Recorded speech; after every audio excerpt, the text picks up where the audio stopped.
I hope they heard that. I did not hear that. uh, So, technical difficulties for those who were actually waiting before we started. Tommy's mic is a little being sensitive. Its feelings are hurt. So we'll we're just figure it gonna out. jump into it. Yeah, we'll figure it out later. So We're not gonna figure it out later. No, I'm just kidding. I'm still kind of ill. If I run off screen for any reason, I'm probably throwing up or having diarrhea. It's a good time. But we're not let that stop us. You know, my hair is disheveled. It's been a fun like 72 hours. So Nice. anyway, how you guys been? Tommy, you first. You first. Good. Y'all get held up by the frogs. Man of many words. I got held up by the frogs. Oh, bro. Like, this today. Yes. Today's gonna be a good one. It's gonna be a fun one. This is like, we've had a lot of educational content recently. It's time to just brain rot. That's all we like. It's time. It really is time. Yeah. But yeah, we've been good, man. Just been cooking, busy. I was gonna say a crazy word, but I aced my exam. I was gonna say another word, but nice. Yeah, it was pretty good. So yeah, man. No lack of sleep stopped it. Yeah. I assaulted it. But yeah, it was good. So lack of sleep didn't really affect that, which is good. But yeah, man, we've been good, been chilling. Yeah. All right. So we're gonna go through the 10 plagues today. Maybe some typology of Moses. I might skip past that when we get back to it. But we'll for sure do the 10 plagues. And basically, I have this presentation I gave like, I don't know, 3 years ago for my church. And it was really funny whenever I made it back whenever I was a child 3 years ago. So I figured, hey, I'll just go ahead and do it, again. So that was the roadmap. Uh-oh, wrong screen. Stinky. Yeah, stinky. I can't forget this presentation. This was different gravy. He presented it in the little Discord one time. And yeah. Monitor primary. Monitor. There we go. Boom. So this was just one of many, because I was teaching a series called Understanding Jesus. So this is like all the things I thought were important to understand Jesus, which is pretty cool. So this was just the X stuff, and I was going through, okay, who's actually Moses, and like typology and some of the neat stuff there, and the names of God and what they mean and they signify, how we can get like the attributes of God from his names in the Old Testament, which is pretty cool. And then I put together this, and I kind of had some fun with it. And I'm basically summarizing like 6 or 7 chapters of the Bible and like 10 slides. So I figured instead of just reading, in the series that I've been doing, I just have been reading the text and then explaining it. I figured, hey, I have a presentation on this exact text for the next 15 chapters of the Bible. I might as well use the presentation, even though it's old and bad. But here we are. So feel free to stop me anytime if you guys have questions or comments or yeah. I don't know about bad, what? Yeah. Oh, there'll be a lot of jokes, trust me. Yeah. This is goated right here. It's fun. But yeah. Yeah. So the whole purpose of this idea is like, okay, there's 10 plagues that hit Egypt. Those plagues were not random. It's not like God just kind of like was cooking up in his kitchen and decided, okay, these are the plagues I want to send just to mess with people. No, they actually had a purpose. And the purpose is mostly to demonstrate to the Jews, not to the Egyptians, but to the Jews and to the world, because the world will be talking about it, that the God of the Jews is supreme, that he has authority over all the false gods. So God putting his name to use is kind of for real. Little tagline I had there. So the first one is water to blood. And this is an interesting one because we also have the magicians being able to do it too. I've talked about previously that like demonic magic is definitely a real thing. We have a lot of evidence for it, both anecdotal and throughout history. People have talked about it as if it's true, and I've personally seen it in action. So I think that it actually is true, and I think that what they were doing is probably actually turning water to blood. That's kind of crazy. So we have water being turned to blood by God and by the Egyptians. It's really Bro. fast. Throws 10 million frogs at you. It's one of them ones. Classic. Just classic move right there. Oh, yeah. Bro. So we have Hapi and we have Sobek being the ones that are offended because each of the 10 plagues are insulting directly and like demonstrating Yahweh's power over at least one god. And every plague increases the severity of the pantheon that he's tackling. So it starts with the Nile, which is already very significant. So he's not doing any minor gods in the Egyptian pantheon. He starts hitting hard with Sobek, who is the protector of the Nile, and Hapi, who is the god of the Nile. Now, Hapi, if you notice, has the booby and has the wiener and a beard, and yet the effeminate eyelashes. So it is a male-female, but not in a transgender way. It's more like actual hermaphrodite, where they're both sexes at the same time. And the reason why Hapi is a hermaphrodite is because the Nile gives life to everything. All the waters, all the fish, all the frogs, insects, everything is related to the Nile and the life that it gives. Yeah. So we have the Booby Man giving life. Not a cosplayer. We're not banned. a cosplayer. No. We're banned. Does he have one tit or two? He has two. He's just only ever displayed with the one. Because that's how you display it from the side. But I'm sure if you got a front action, it would be a different experience. Okay. Like, you know that one meme of Peppa Pig with like both eyes on the side, and it's like it's cursed. They make it look Peppa. directly at the camera as 4. It's one of them ones. If Happy turned to the side right now, we'd see 4. It's one of them ones. So ironically, me and Gato, editor LOL on the screen right there, he and I met each other by playing Smite, which is a video game where you battle gods against each other. So I was tempted to use a bunch of Smite assets, which I did for a couple of these. Were just characters from the game. Yeah. I wanted to do it for Sobek, but I didn't. Yeah. So there will be some random allusions to that, but that's actually how we met. So ironically, whenever we started doing Bible studies together, this was one of the first studies we did, and we bonded over the Smite stuff. It was fun. Yeah. Loaded game. Absolutely. Smite 2 is out if you want to play it. Anyway, the God making the fish die and God turning the water into blood shows that he's dunking on Hapi a bit. He's like, okay, you don't actually have, like, he's showing that the crocodiles do nothing, that they don't have any authority, or like, hey man, you can't bite me. And then he like turns it to blood. So Sobek is defeated in that he can't actually defend the Nile from being corrupted. And Hapi is defeated because all the fish are dying. All the things living in the Nile are dying. So God just absolutely dunks on them. And he dunks also on the priests because this water was used for all of the rituals. So all of the ceremonial things that they did, all of the cleansing rites that they had to do, like after they shaved themselves, because they'd shave themselves daily in order to be perfectly smooth and hairless. They did all these things using the Nile River and its water because it was so important to their culture. So not only is he showing that the gods have no authority, he's also making their priests ritually impure to not be able to do worship. And they were big on hygiene as well. It's like, that's a big deal. Yeah. So let's imagine like someone who is super, super germophobic, and they like take 5 showers a day, and now they have to go like 3 weeks without showering. Yeah. Like what that would do to their mental status. That's what's happening to the Egyptians throughout this whole process. It's fun. Man. So Canada simulate. I can't say that.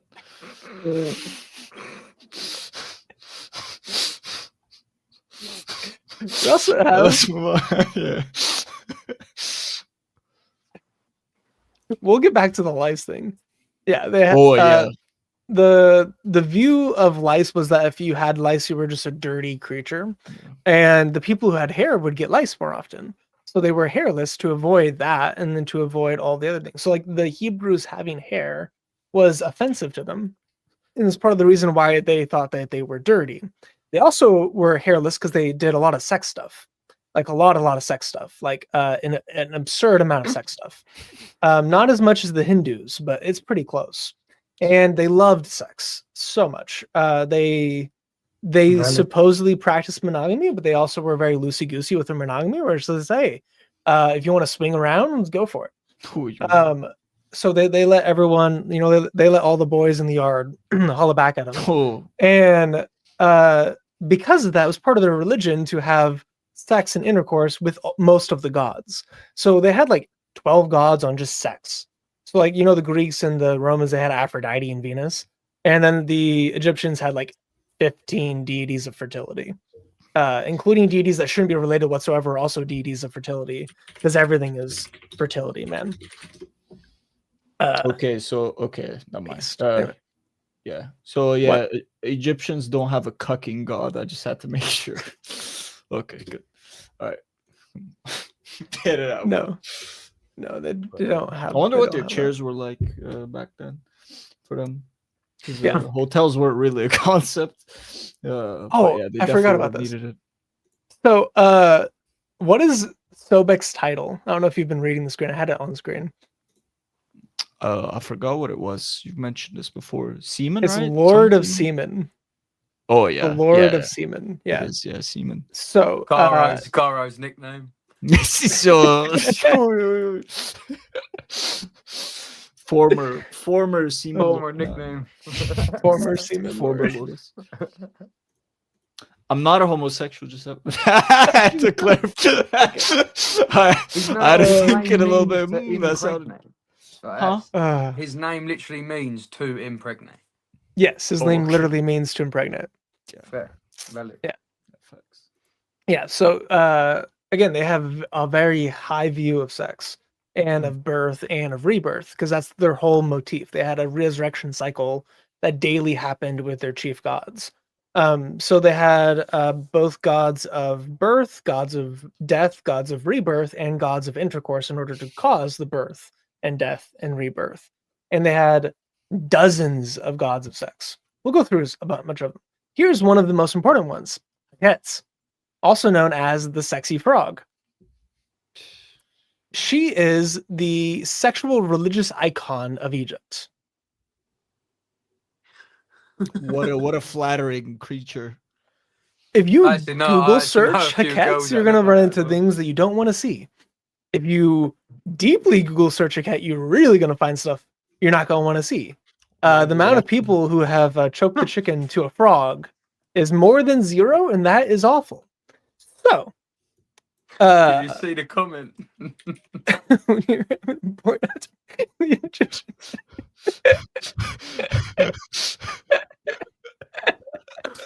Also about the wood. Oh, bro. Yeah, bro. Yeah. So, why is a frog the image of sex? Like Venus and Aphrodite, she's like this beautiful woman, voluptuous, whatever, other than like the old statues where she's really short and fat. If you haven't seen that, it's basically just a little rock that's very, very fat and then just has a little like slit in front of her for her hole. That was apparently the standard of beauty. It was just an extremely obese woman. Anyway, eventually becomes like a very beautiful young woman who is the image of sex and an icon. Better than a furry.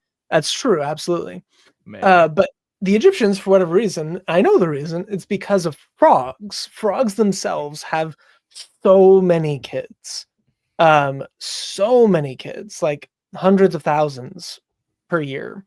I don't know how many life cycles they get for reproduction, but if you just think about the number of tadpoles, during spawning season in the Nile banks, all you would see is tadpoles. You would see tadpoles and the things eating the tadpoles. But you would see millions of these if you were in a boat just floating down the river. So Heket is the goddess of fertility because frogs are the most fertile creature in the land. And all the Egyptians would put the animal heads on the human bodies, and she was scandalized. And these are the two appropriate images I could find that weren't exactly the same. They weren't just a bunch of frogs on women heads. and weren't also just the like rule like the You're the defo gonna Google it later. I can see Oh, it in bro, your I'm eyes. googling it now, bro. I don't I want to googled it Google now, bro. what This people one do looks with this good, frog. man. No, let me check. Okay, let's not. Ask it. But there's one that's so funny, but nah, bro, these are insane. Oh, I still can't get behind McCain's wood. I'm not. Okay, no. There's one. There's a bad one there. I'm closing this. Flash that again. Oh yeah, bro. Yeah. So there's for sure at least people today, because people are degenerate, that make stuff with her and with just frogs in general. But also, back in the day, people still, times change. People are still gross. People are still awful. Anyway, Talent in the hands No, of a no, just no, no, no, no, woman. no, no. Let's not move on to some people do stuff with frogs. You just said. Can I make yeah. explain, please? No, I don't actually. No, I don't. I'm confused. What As in has people dressed what up as frogs, or No. with okay, frog? don't worry about it. All right, yeah, move on. What has bro found in his research? What the You don't want to frogic know what dilemma. I've seen, man. You don't want to know what I've seen. The No, Egyptian don't. dilemma. Bro. Oh no, it gets worse with Hathor and the cow stuff. Oh, bro. Anyway, so we have Heket being defeated because she can't control the frog spawning. They are spawning in such an extent that they hate it. So the sex icon, the Venus of her day, is becoming so ubiquitous that it's making the Egyptians hate her. Which is ironic. So it's like he's like turning their dreams, their paradise, their pleasure into nightmares. And they want to kill it, but they can't. And then eventually they do die and they become so stinky and gross that they are defiling again the land. So a lot of the plagues both defeat a god and defile the religious system itself. So Jesus does the same thing. Whenever Jesus dunks on the Pharisees, Jesus does things specifically that the Pharisees made into rules that is not actually in the Bible. So whenever he turned the water into wine, he made those wine basins, which were used for the Pharisaic hand washing and ablution rituals, and he made them unkosher because they were defiled by wine. But they were defiled by his wine, his living water that he supplied and miraculously created. So God is dunking on the religious systems that are flawed and fallen away. And he does it first to the Egyptians, which he used as an example to teach the Israelites of what not to do. And then he did it later on to the Pharisees, which they eventually fell into the same kind of problems that you saw back then. Not nearly as bad, mind you, but still happened. Yeah, bro. Oh, man. There's so much. I didn't say it, by the way. Yeah, you're right. So any authorities watching, I didn't say it. True. So we have he is already demonstrated his control over the whole life cycle of Egypt. So by going through the Nile and going through the frogs, this is the entire religious system of life, of giving life. So Hapi was part of the god of life. Herket was part of the god of life, because she would also help women give birth whenever you pray to her, whatever. Sorry, is there any typology of this in how Jesus does things in the not modern day, but you know what I mean? Is there anything in the New Testament? Yeah, so here, for example, I don't know if you found any of these, but for example, when he destroys their false gods, he also defile. What was that? He said his wife asked him what he's watching. That's gonna be a difficult explanation, my friend. I would just make up close the browser. The whole meme of closing the laptop or just turning on adult content because it's easier to explain. So in the New Testament, has Jesus shown behavior like this to where obviously destroys aside from the crucifixion, destroys the false idol, but defiles the false religion as well in a way. Is there anything like, I don't know if that question made any sense. I don't think so. Well, I mean, all of these are demonstrating Yahweh's That is superiority true. Yeah. over them, and Jesus is the part of it Yeah. because he literally leads them out at the end of it. He leads them through You're the right Red there, Sea Chris. crossing. Got a frog in his throat. This is gonna be a long stream. Oh, my neck hurts already too from the virus. Yeah. So like every time I swallow, it like pains me. Yeah, man. I'm just imagining never frogs in my mind. throat every time. Yeah. Anyway, stuff with the cows. So, yes, you do have Jesus being involved directly with the Exodus and with leading the Jews and with writing the thing. So all of this does relate back to Jesus. And actually, at the end of all of my presentations on this, I had a how this all relates to Jesus section. So we'll get there towards the end of it. Hey, forgot about that portion. Yep. So, yes, and it probably does to a much deeper extent than have thought about. Yeah. Yeah. Someone else as well, same thing. Yeah. So, yeah, he's demonstrating that, hey, you guys don't even have control over sex. I do.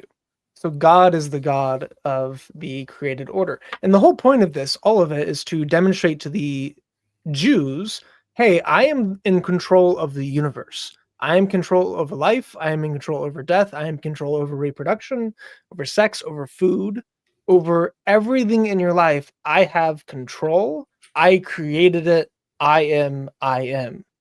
And the entire journey of the Israelites is rejecting that. So we have the fun little back and forth with God doing this specifically to destroy the Egyptian religion within the Jews, to make them monotheist, because they're not monotheist.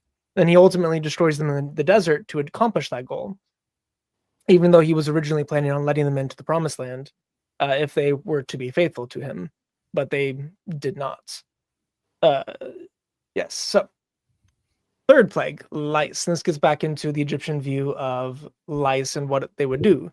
So they would shave themselves head to toe, both to engage in certain sexual activities and to also be clean and uphold this like higher standard of cleanliness and everything else. The lice is to mess with them mentally and to show one of their most important gods has no authority. So Geb, this is from Smite, Geb is the god of earth. So him and the sky are the primordial gods.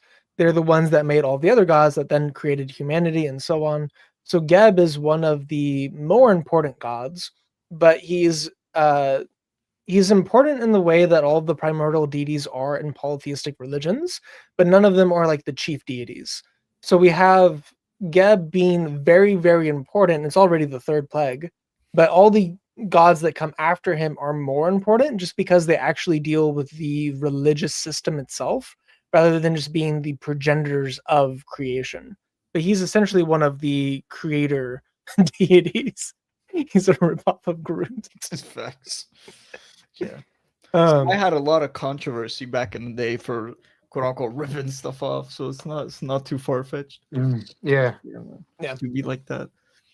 So the fact that they got lice is not necessarily a big deal. Like it's definitely not as bad as not being able to drink water or bathe.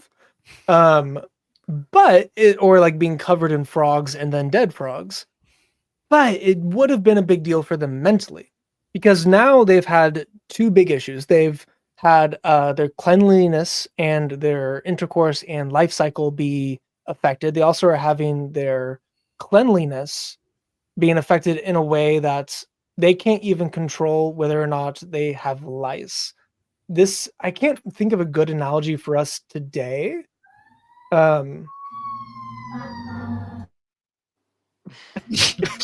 The frogs, bro. The frogs called the frogs, yeah. Someone, yeah. That's pretty much what they were experiencing. The sirens going off. Yeah. That's a good analogy. So, Geb is also the father of snakes.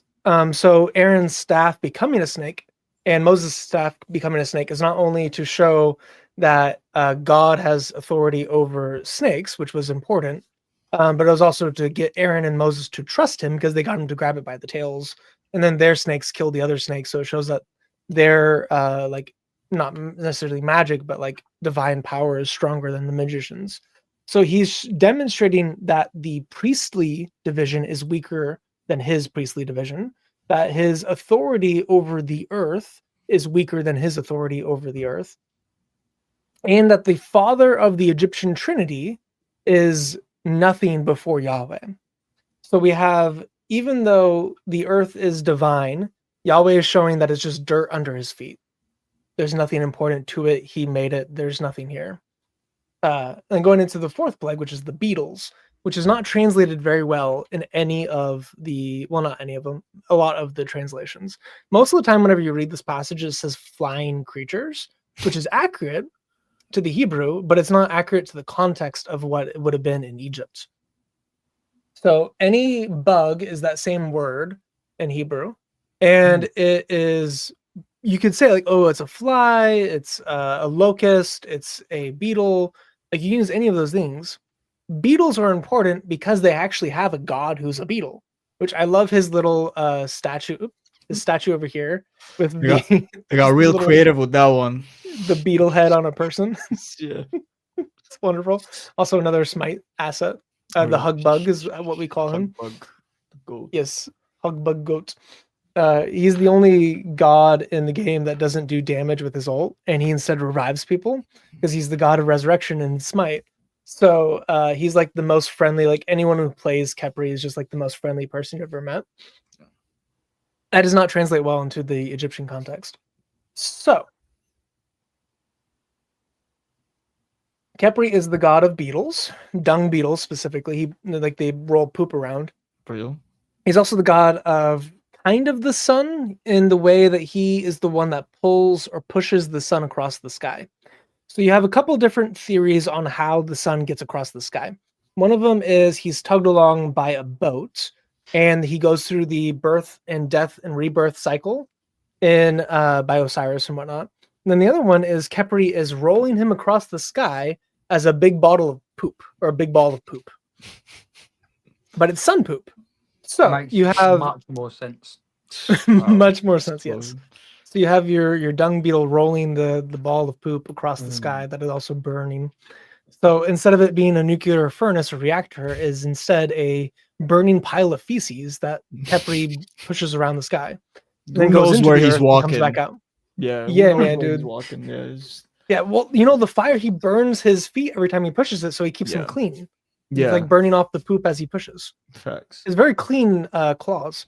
Yeah. Anyway, so this is actually really important to the Egyptians because the birth, death, and rebirth cycle of Ra was like one of the most important aspects to their religion and cultural system.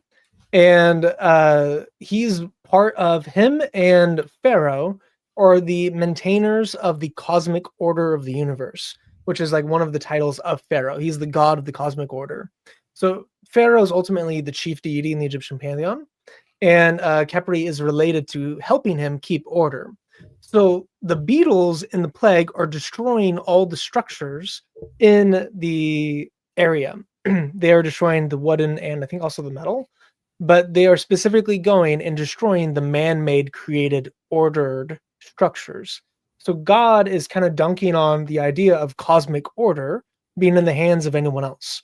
So not only is he commanding the things that the God of cosmic order should be able to command, he's also getting them to do something that destroys the order that the humans created.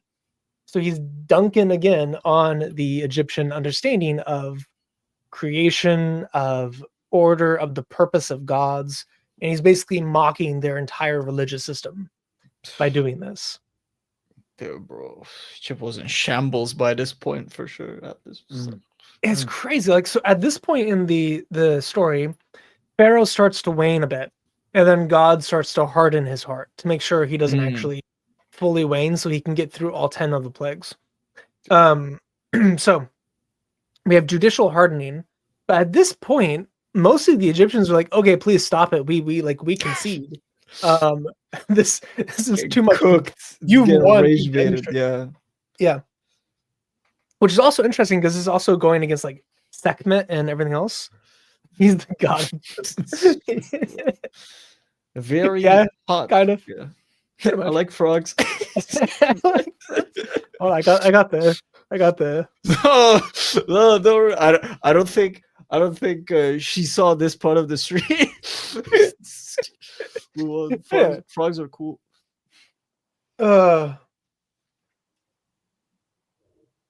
Oh yeah, they absolutely would have known.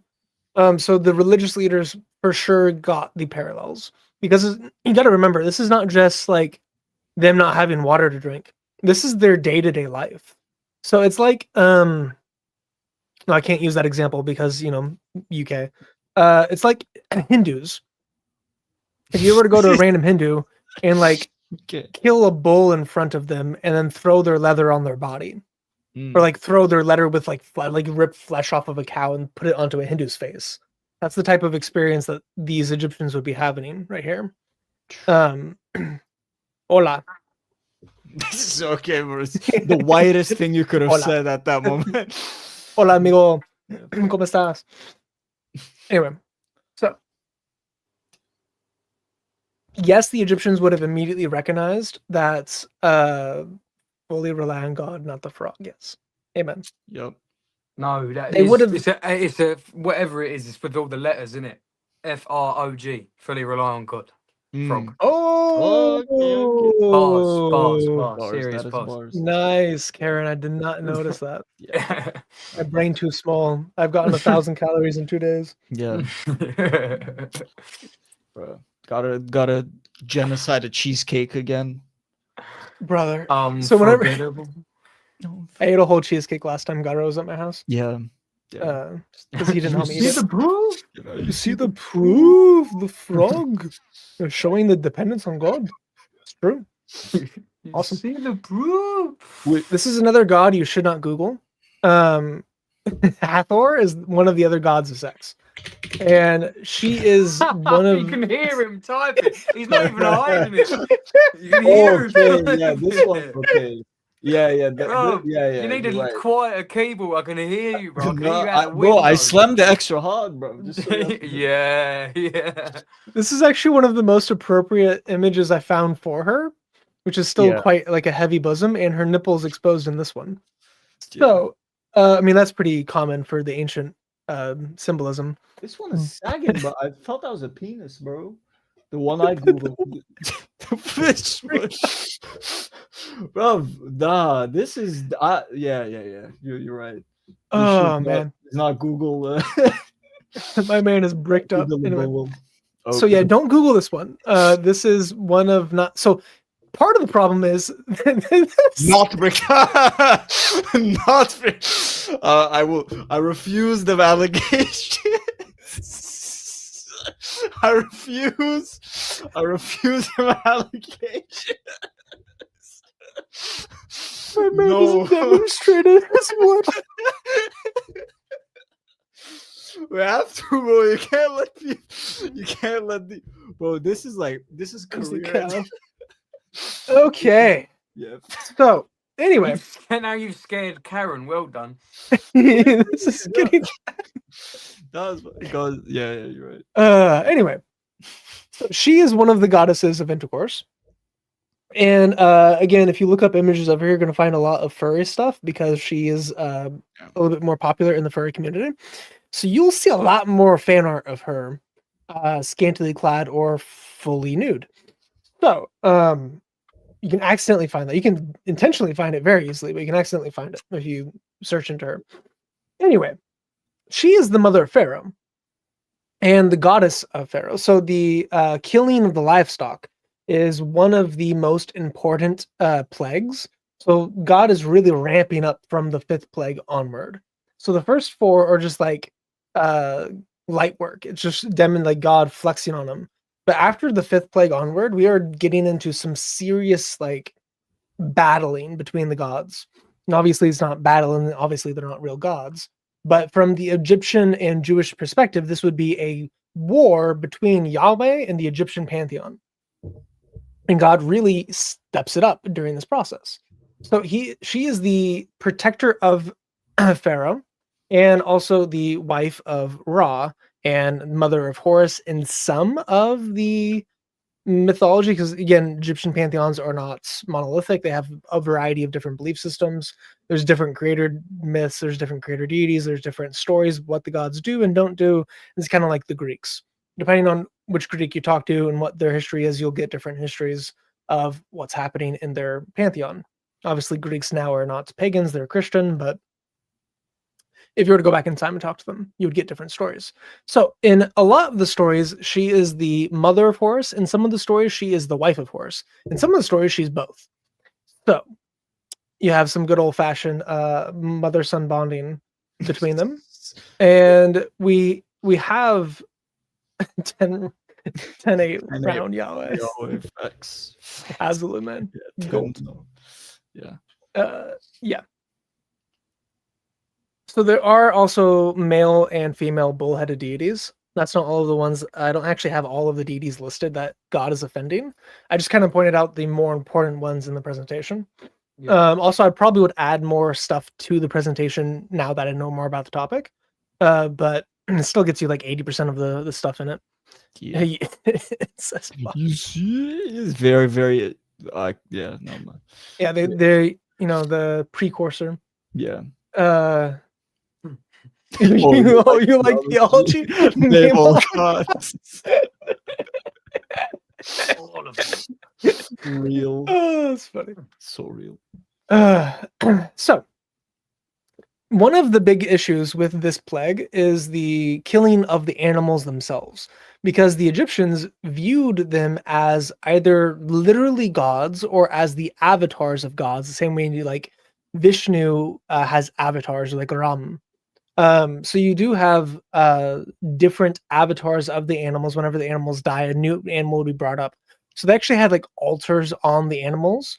And there are some stories, whether or not they're true is kind of hard to talk about, because most of the time, different religious systems would do polemics against other religious systems.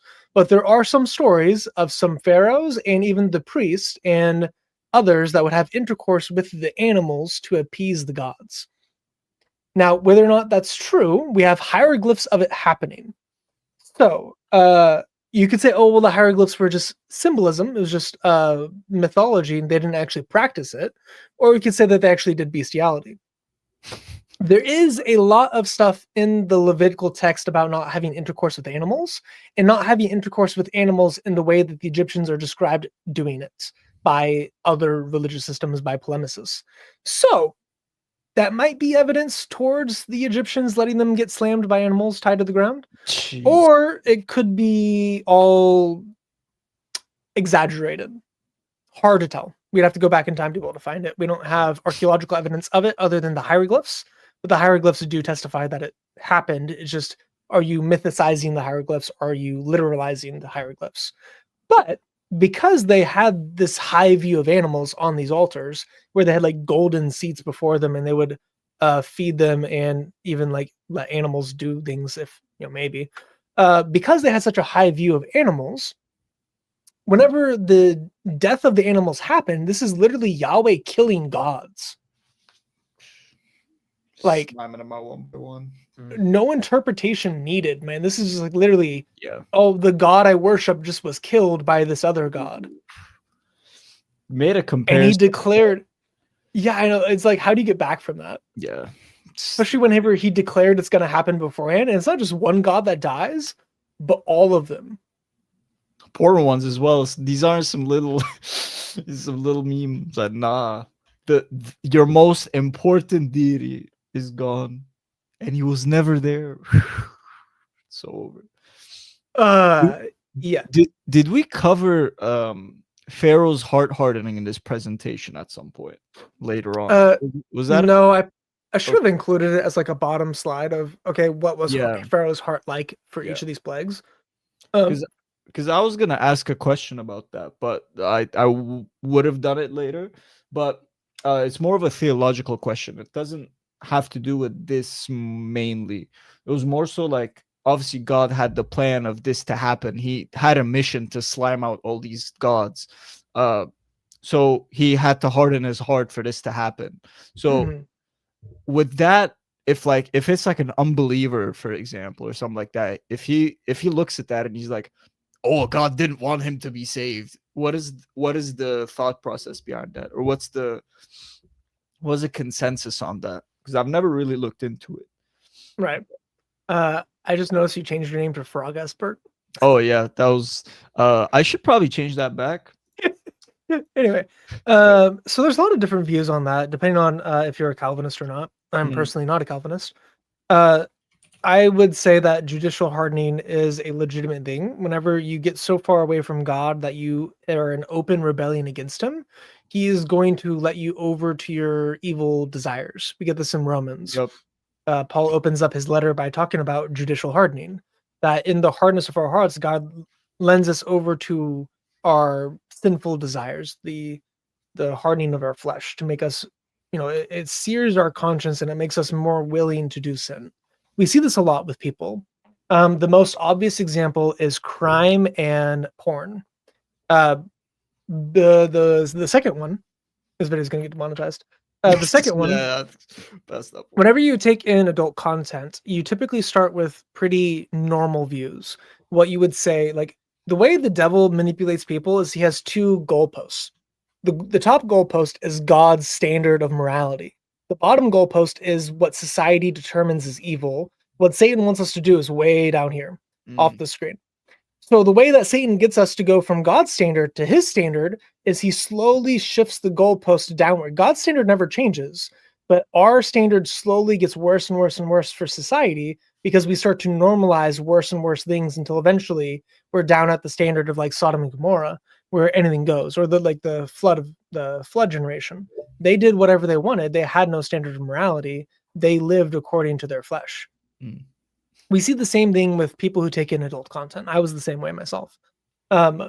You start out with normal stuff, and then you eventually lose your buzz due to the Coolidge effect and you not getting as much dopamine and adrenaline and a variety of other chemicals. Whenever you have that dopaminergic load, it's around 1.5 times your normal level. It's actually right around the same level as cocaine. So you get the same type of high, the same amount of high the first couple times you take in adult content as you do whenever you take in cocaine. And whenever you are doing the same type of adult content over and over and over again, you become desensitized to it. You have to take in more extreme stuff in order to get that same level of high. This happens with all addictions, but the adult content is worse because you easily go down fetishes to get to the point of taking in obscene stuff. You get into bestiality, pedophilia, scatological stuff with poop and pee and blood. And, like, you get into some really, really deep, dark rabbit holes. And the same thing with crime. If you're not doing crime for necessity, but you're doing crime for pleasure, you typically start with petty theft or petty form of crime, and you start to work your way up to get the same high you did when you first stole like a candy bar or something stupid. That's judicial hardening. So we both lose our sensitivity to it and we are in it longer, but we also get further and further away from God, further and further away from our calling of God, where he's letting us hit rock bottom. And whenever we hit rock bottom, it's up to us to stay at rock bottom and be fully rejecting God and go to hell, or to realize, hey, we're at rock bottom. Maybe I should do something better with my life, turn our life around and go back to God. Doing that will save you. Pharaoh had the opportunity to repent. He didn't. And you can say, oh, well, God hardened his heart. Well, at any time, he could have chosen to repent, and I'm sure God would have forgiven him. He didn't. And whenever he allows us to fall into our base desires, our base instincts, and fully have our conscience seared, we no longer feel bad about our sin. Whenever you're starting sin, we all feel bad about it. You know that you're doing something wrong, and that feeling drives us, hey, maybe I should stop doing this. Maybe I should repent. Maybe I should try to be a better person.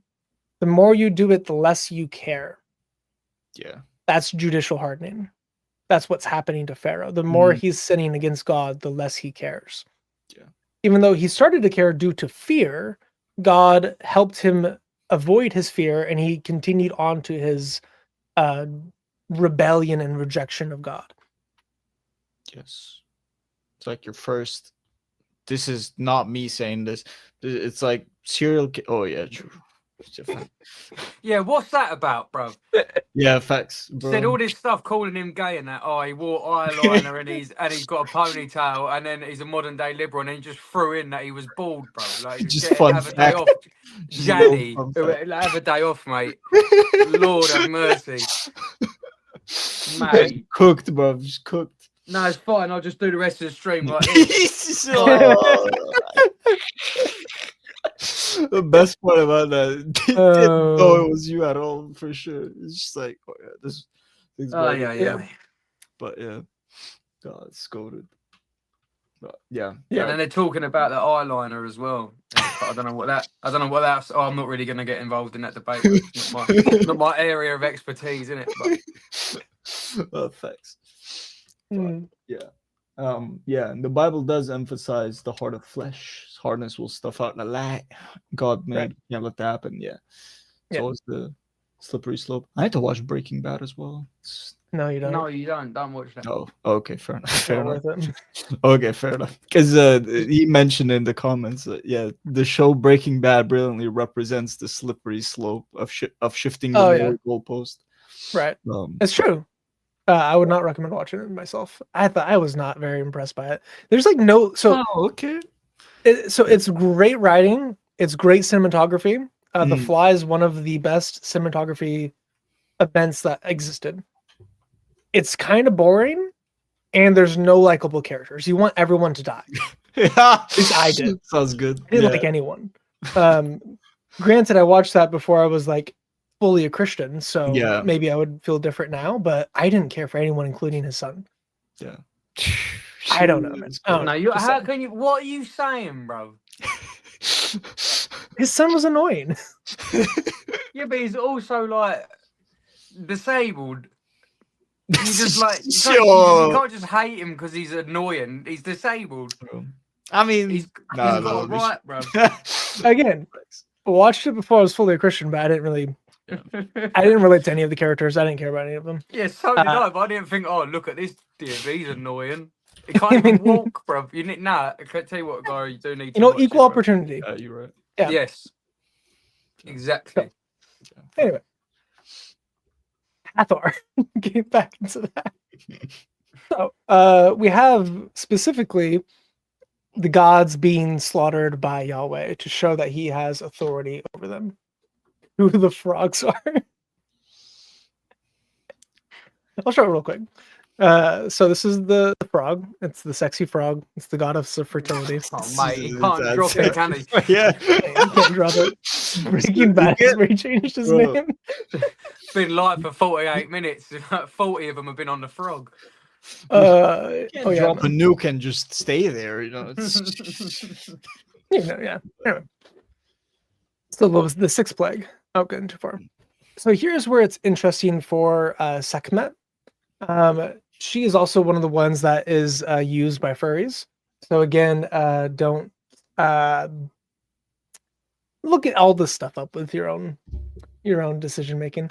Anyway, she's usually depicted as a naked lioness covered in blood. This is one of the more clothed versions of her. But usually she's fully nude, has a decent bit of human anatomy, and is fully drenched in blood because she is the goddess of war and the destroyer of Pharaoh's enemies. So she's covered in the blood of the enemies of Pharaoh constantly, and she's a lioness, lion slaughter. So she's depicted as this like voluptuous woman with the head of a lion that devours people. Kind of metal. Why is that one's nose so big? Oh, both? Because he's a crane. But he's Egyptian. Yeah. Don't worry, you missed the joke. Move on. Let it simmer, and just... Yep, we're banned. Wouldn't want to share a packet with him. Don't worry about that one either. Okay. I'll take 2 to the go, please. Okay. Oh. This man has stepped on every landmine and continued to walk. Bro, our viewers are just as bad as us, bro. They're much worse.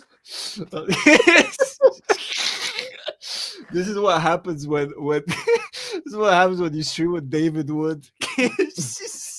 This is the overlap of man. This is the overlap of viewers. It's so good.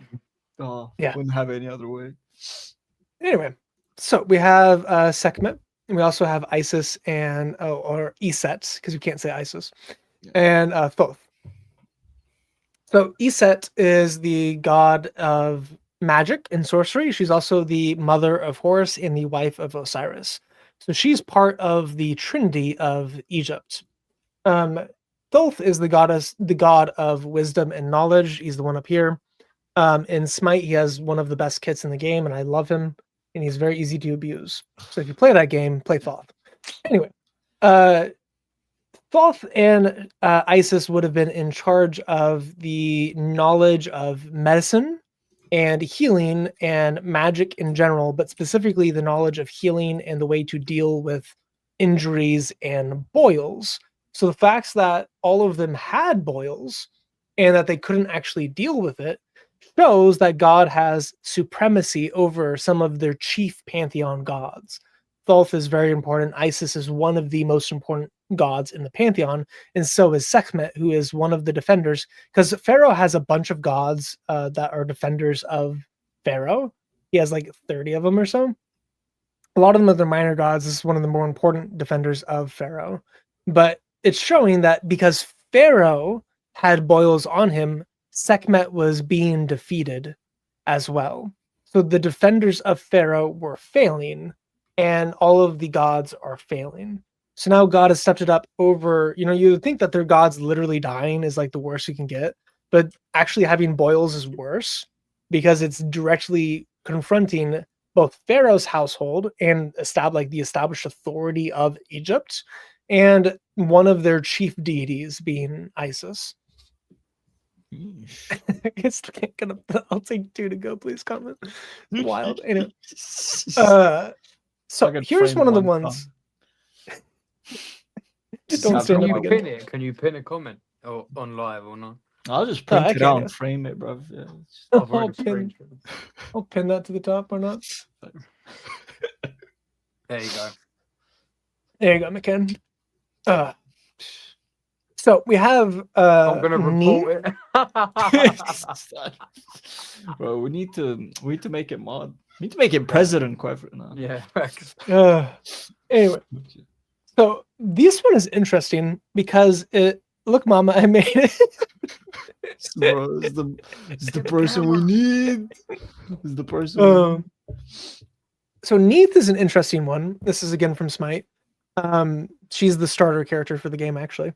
And she is interesting because she is the goddess of creation in the southern Egyptian myths and nowhere else. So it depends on how much pull Heliopolis would have had in their mythology and their theology at this point in time, whether or not Neith was actually intended with this. The reason why I would lean towards the hail plague being an affront to Neith is because it specifically destroyed the flax seed. It destroyed the flax on the ground, and Neith is the weaver, but she's the weaver of flax. So she creates clothing, she creates cloth, and they viewed the whole universe as a tapestry that she herself weaved into being. So she is essentially a female version of Yahweh to the Egyptians. She's the creator of all things. She's the creator of Geb and Nun in that theology, although she's usually not. Her and Amun are the 2 chief creator deities. So this could have been an affront to Neith. Just depends on if Yahweh decided to do it specifically for her. The other ones are way more explicit, though. And this gets, again, into their chief deities. So we only have 2 more plagues that are about the Egyptian gods.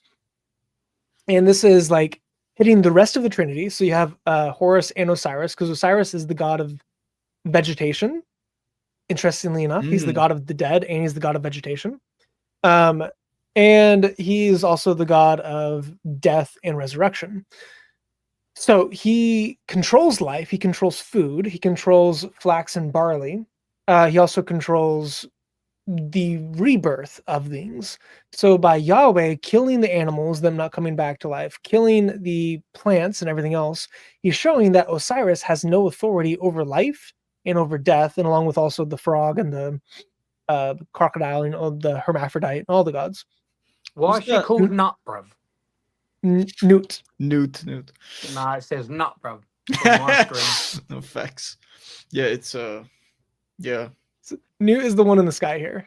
Do you reckon they just run out of names because they got so many? They were just like, oh, what are we going to call this one? Yeah. Oh, I know what I do on a day-to-day basis. You and someone in Egypt. It's like, no, bro, it's Egypt. Egyptians. What, bro?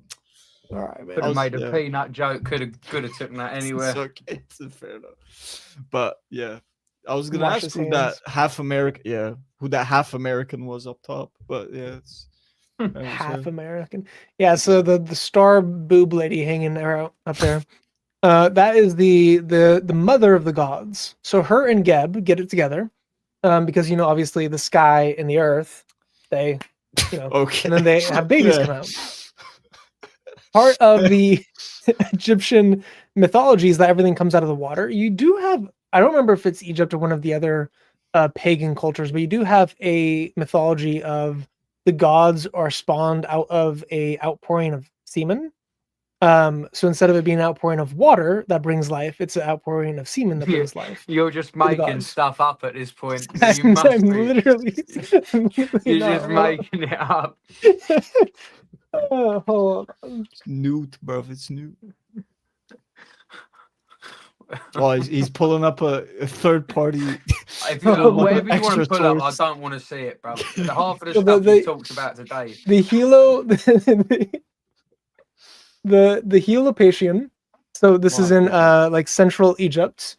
Their mythology around Atum is that he was formed out of Nun, but part of that forming out of Nun was also through semen. So you have a couple different theories. You have one that the semen poured and that they came out of it. You have another one that the god of air, Shu, he sneezed and the gods popped out of it. Nice. You have another one with Tefnut, which is again nut here. That is like Chestnut's cousin. No. She's raining children literally from the sky, and she's like the mom of Osiris and Isis, and Set. So like this dude here, she's the mom of these two. It just so happens to work out that I had her above them. But that's basically how it would work out. Like they fall out of her and land and like do whatever they do. So these two and his sister wife, Isis, because he's married to his sister, those are the chief deities, and Set is also involved in it because they view destruction and death also as a form of like pseudo sacredness to it. Actually, that's Anubis, not Set. That's Set there. No, that's Set. I'm not crazy. Yeah, there's that both should be jackals. I that's could Set. Tell by the weapon, but the moon and the sickle. Yeah, that's Set. Yeah. I just double guess myself because it's a jackal, and I always think of Anubis, but no, that's Anubis. That's Set. Yeah. Anyway, so she has the babies; they fall out of her, and you end up with this kind of interesting creation myth where you do have one group thinking, okay, we all came out of semen. One group, oh, we came out of water. One group, we came out of the sky. One group, they sneezed us out. And another group, we were made out of thread. So you have a lot of different creation myths within Egypt. And the semen one is obviously the dumbest, but I love it. You get an interesting kind of thing with Aphrodite too. She's created out of semen because Neptune orgasmed into the sea and hit the water and it mixed and she comes out of it then like a giant conch shell. Man, science had a lot of work to do back then. Very, very scientific development. Tommy loves it. Makes sense. Yeah, we got monetized today, by the way. Wow. Well. Yeah, we'll see how long that lasts. Yeah. Okay. That'll last long. So we have God dunking on the gods of creation, the gods of life, the gods of death, the gods of destruction, the gods of the order of the universe. We also have son of the Trinity, Horus. He's important because he's the sky and the king god. He's the god of Pharaoh, where Pharaoh's basically like an avatar of Horus, or like the reincarnation of Horus, where Horus goes through also the cycle of birth and rebirth, where he just jumps from body to body of each of the pharaohs. So God is showing that all the sky gods are not capable of stopping him, including the storm gods. I wish giving birth was that easy. So real. Neptune. Dude, so there's a funny my kids are obsessed with Frozen right now, and there's this short on Disney Plus called Frozen Fever, which is a story about Elsa getting a fever and trying to throw Anna a birthday party, and every time she sneezes she spawns like 6 baby snowmen. Bro. And they come out of her nose and she's like sneezing children into being, and then Olaf calls them his brothers. So can you imagine every time you sneezed you had kids? Oh man, 23 Wild. baby mother. Real. To be fair, in the UK, you got unlimited child benefits. So, like, if you had hay fever True. in the summer season, you'd become a very, very rich woman. Or man. Brother, Oh, you could have like go get 20 wives and you could have so much money in the UK right now. yeah. Yeah. No, but like, if I you guess- could just, surely you don't need to. If you're just sneezing, like, bang. Yeah, don't need ovens. Like, Yeah, don't. true. Yeah. Wow. The oven. No, No, thank you. Yeah. You want to, this is Leia on the burner account. The money ain't worth it. Yeah. No, it's this is like my church, individual, Mum. you I know, love you, yeah. Karen. Oh, I didn't- Oh, I'm sorry. it's just I regret so- hopping on. A lot of mistakes were made on the stream. We also have Locust. So we have specifically Shu, so the god of wind. That's this dude down here, pretty baller looking. Yeah. He's him and the sky. They are some of the primordial deities, and he is the father of the gods. In some of the instances, Geb is the father of gods. In other instances, sometimes Gob is made by him, Geb is made by him. Sometimes Shu is just existing. Like we have lots of different stories of how they all get together.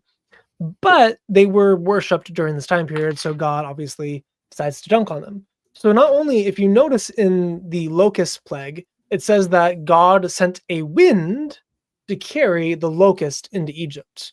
That wind is referring to the gods. So to both Set and Shu, who are the gods of storms, the gods of wind. So also the gods of destruction.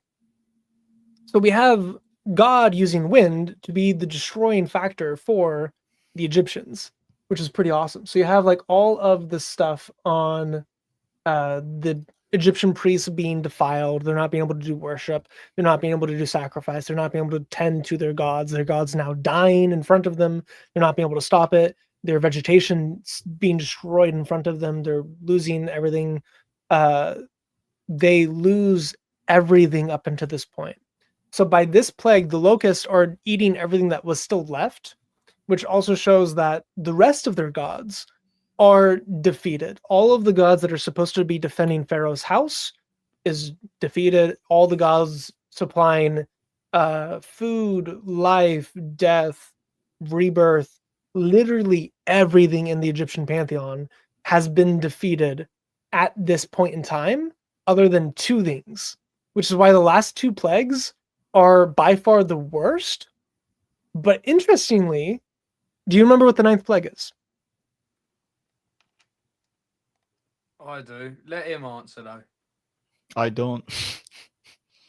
Darkness. Darkness.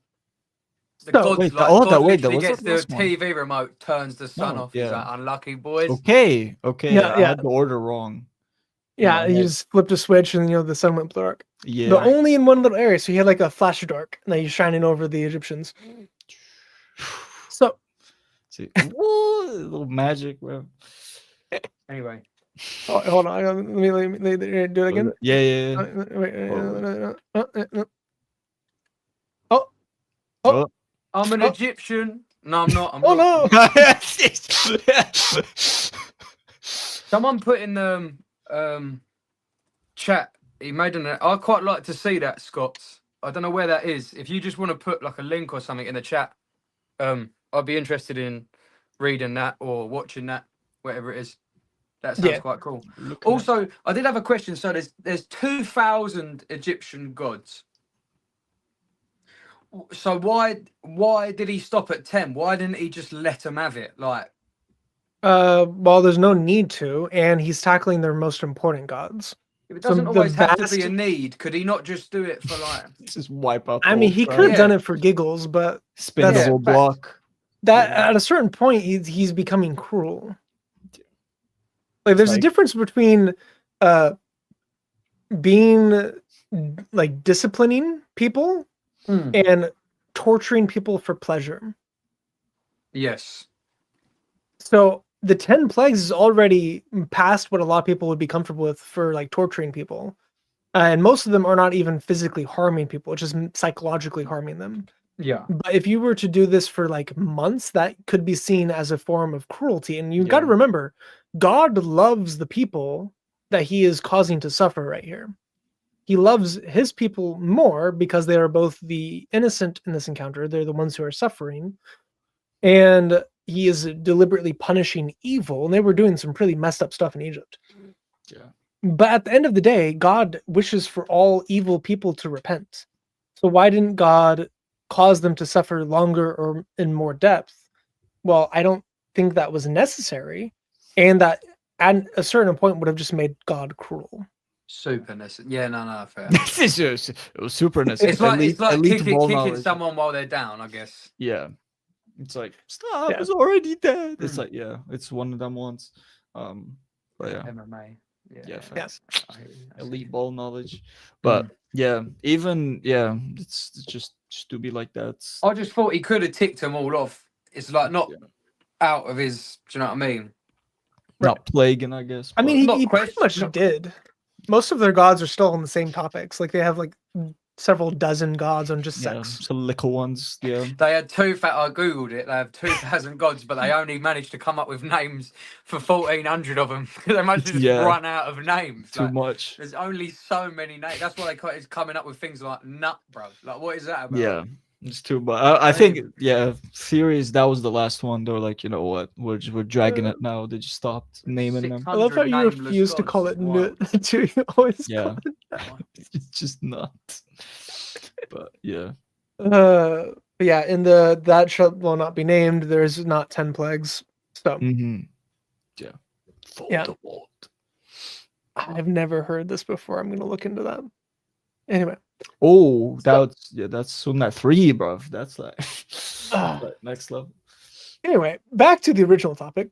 Yes, the 9th plague is darkness. God flipped the switch. Everything went dark.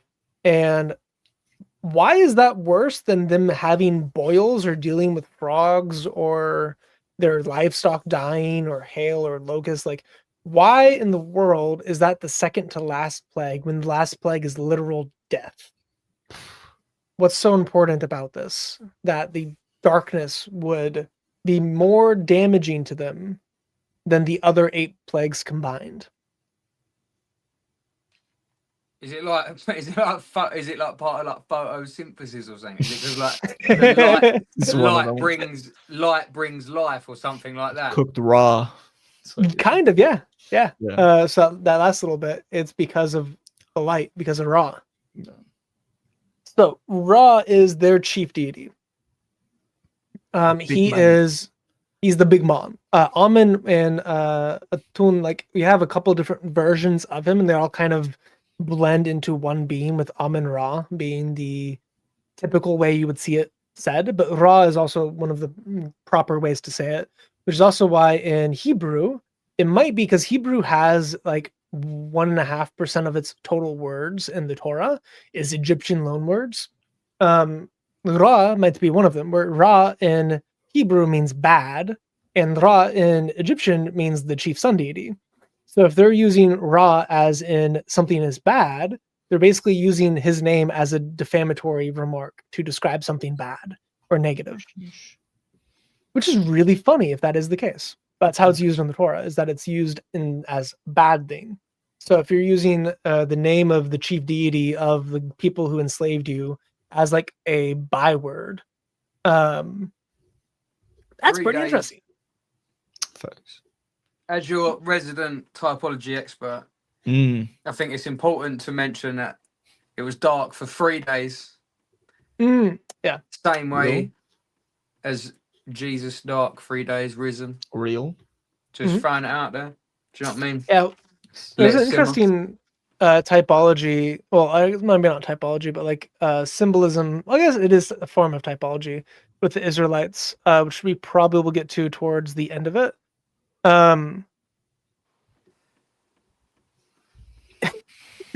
That spelling of introspection, I think, is amazing. It's so good. Yeah. Leave her alone. I will fight both of you, bro. No, I'm not saying a word against her. I'm sure That was she's the good. sweetest, nicest woman in the world. She is the best. She is Yes. the best.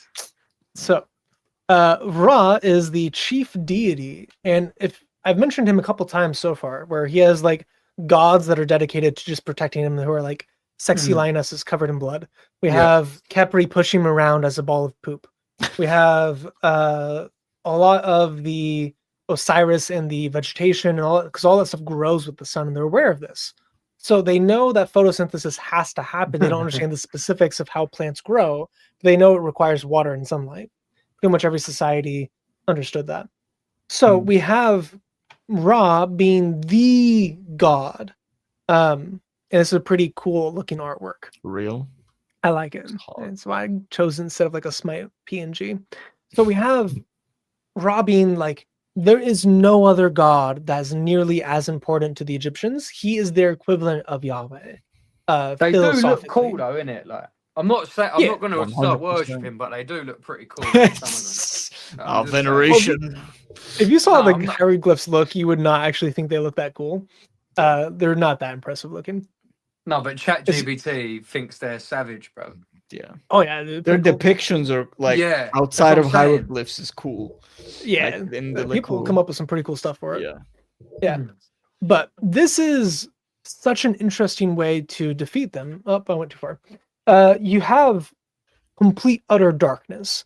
So this is not just God causing them to suffer, because of course they were blind during this process. They didn't have any, they were like bumping into things, falling over, stumbling. So God literally created stumbling blocks for them that caused them to trip over their own religious system, which is pretty cool, like theologically. We also have this being the mental breaking point for the Egyptians. When you think about it, this is like if we found the tomb of Jesus and we found his bones type of destruction of their belief system. Like, this is the end all be all of their religion, of their beliefs, to know that their God is powerless before Yahweh, or even that their God doesn't even exist. Like, this would be, again, it's like if we found the bones of Jesus, if we could prove the resurrection didn't happen, that's essentially what's happening to the Egyptians here. Their mentals would be shattered. Their whole way of life, not only their whole way of life, generations of their people's way of life have been utterly decimated with this plague. So we think of like, oh, darkness, that's not that bad. Like, it's not nearly as bad as like being hit by hail and being killed by it, or like literally having your children die. But this would have been up there, if not as bad as the firstborn dying, very close to it. So the 9th plague and the 10th plague are by far the two worst plagues. I would say it's not even close to any of the other ones.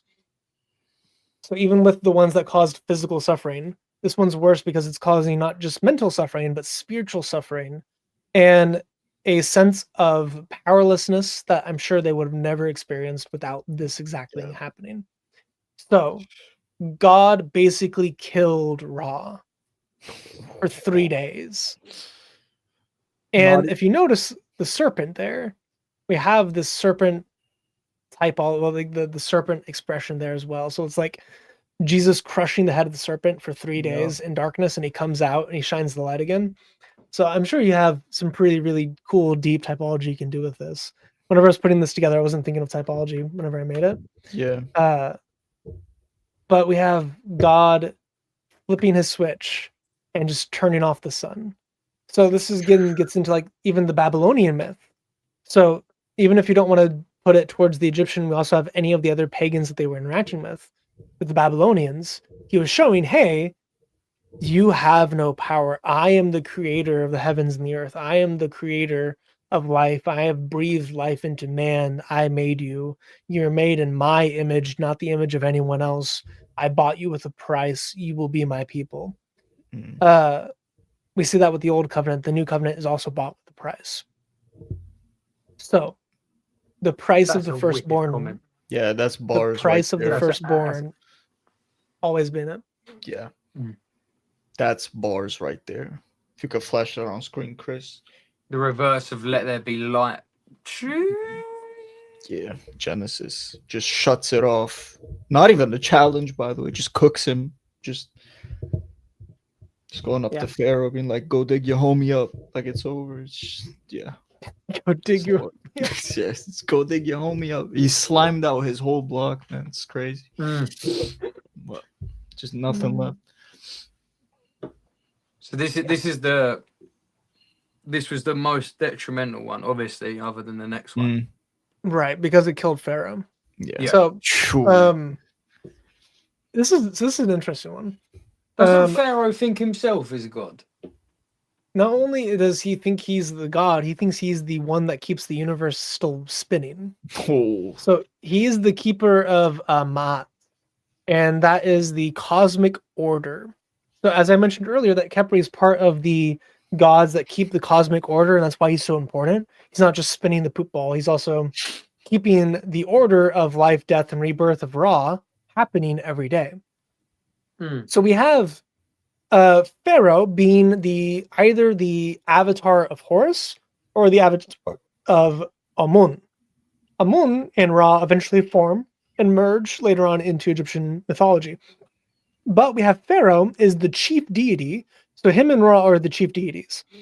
Pharaoh is more important than Ra because Pharaoh is the one that allows the gods to continue to exist. But so without Pharaoh, there is no gods, there's no universe. If Pharaoh's lineage ends, the universe ends. Because he's the keeper of Ma'at. He is the one who is keeping the universe held together. He's like, the laws of science only exist because this man's existence on Earth, which is why he can do whatever he wants. He can have all the hottest women. He can have all the food, the pleasures you can imagine in his life, where it's like getting back into the typology of Moses. Moses forsook the throne of God to become a slave to God. Scamming was so easy back then. Yeah. You could just start a cult. Dude, the typology of Moses is one of the coolest typologies you can do. But either way, we have Pharaoh being this order of, or this keeper of Ma'at, where he's trying to keep the whole universe in being. It's like, oh, you can't do anything to me. It's why there's so many protections of Pharaoh. Like they have like 30 different gods that are protecting Pharaoh, with Sekhmet being the chief of it. So we have all these protection gods of Pharaoh, because if he dies, we all get snuffed out. Granted, he has kids and he has kids and he has kids. So, Pharaoh never actually ends. It just rebirths, reincarnates. And so every Pharaoh believes that they're the Pharaoh of previously. At this point in time, that's not always the belief of the pharaohs. That's a loophole they have to find. It's a loophole. Yeah, it's the one that need to pass. Oh wait, our Gramps is dying. I'm Pharaoh. Let me just throw in another one. Yeah. So by Pharaoh killing the son of Pharaoh, he's killing the next creator or the next keeper of the universe. So this is not only God showing that he is in complete control of the Egyptian pantheon, this is God showing he's in complete control over the universe's existence. So this is like, I can't really think of another way other than like just replacing the chief creator of the universe with another chief creator of the universe. Like, this is it. Like, the fact that they let him go after this point in time is because there's nothing else left. This is everything. Their whole religious system, their own cosmological system, their own system of being, their culture, their identity, their lives are shown to be falsehood by Yahweh, by the Jews, by their slaves. people that they didn't even consider human, their God showed them that their way of life was false and wrong. So it's like the unicorn, bro, appearing. Yeah, bro, it's insane. So this is like God's supreme control over the whole universe, which is ultimately what his name means. Yahweh, he who caused what is to be. He is the upholder of the universe. So earlier in this presentation, I went through, whenever I taught it at my church, I went through like the names of Yahweh, what they mean. And we get like some of his most important names like Tisviats and Shaddai and like Adonai, like the Lord of heaven's armies, the Lord or like the Almighty, the one who is in control of all things. He who is, but like his names describe who he is. It describes his eternality, describes his creation of the universe, it describes his power over the order of the universe. And it shows him as the supreme ruler. So the plagues are meant to demonstrate not only to the Egyptians, but to the Jews that God is God alone, that there is no one beside him. That whenever they recite the Shema Israel, the Lord is God, the Lord is one, Yahweh is God, Yahweh is one. It's to show them, hey, I just proved it. You don't have to worry about this. You don't have to think about it. You don't have to doubt it. I just proved it to you. And yet, they still didn't believe. Isn't that wild? Yeah. The Jews did not believe and trust in Yahweh until they crossed the Red Sea. You said it to me once with another example was like, oh, like I said, is it a bad thing that I'm still in shock of like God's power? And you were like, no, there's people that like walked on water and still doubted. There's people who watched the sea get split and still doubt. Like, you're all right, don't worry about it. Like, do you know what I mean? Yeah. Plus you can still be surprised. It's not doubt. It's just in awe of what. Yeah. Like what just happened. Yeah, and what he's capable. Like, not that you doubt what he's capable of. Just you're still in shock. It's not. I think it can be misinterpreted to be like, oh, your like faith is weak. I don't think that. I think you're just like he's actually God. Like what? Yeah. Right. Well, hello. Yeah, exactly. Yeah, it's mad. Yeah, but yeah, right. Yeah. Traditionally, whenever I teach this, I also teach the Passover immediately after, because that is such a deep symbolism of Jesus. We could cover that now if you want. Let's also go over that as well. I think we did it in Moses that order. typology. Yeah. Because Moses is a really deep type, but this like very, very surface level typology of Moses. But it's pretty base. It's pretty cool.